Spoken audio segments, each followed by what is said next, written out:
Constantly complaining about the younger generation not working? See what happens when we actually stop working. My parents and grandparents may be a generation apart, but they still share the boomer mindset.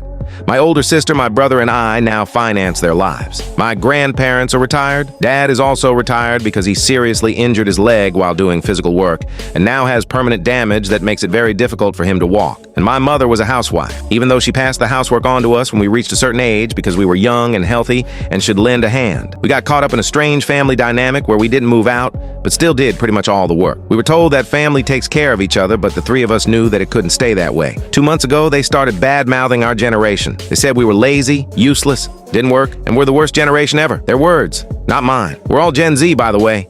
We were all there when they said it, and my sister was particularly pissed off. Afterwards, she suggested that if they thought so little of us after everything we do for them, we might as well go on strike and leave them to deal with all the crap. So one morning we started. We stopped paying the bills, found our own apartments, and only did housework for ourselves before we moved out. My parents protested and my grandparents called, outraged because the monthly money we transferred to them for the bills didn't come. We told them that if our generation is so useless, they certainly don't need our money. Maybe that was a little petty, but we don't put up with that kind of thing. In the end, they called us in a panic because their Social Security payments were barely enough to pay the bills.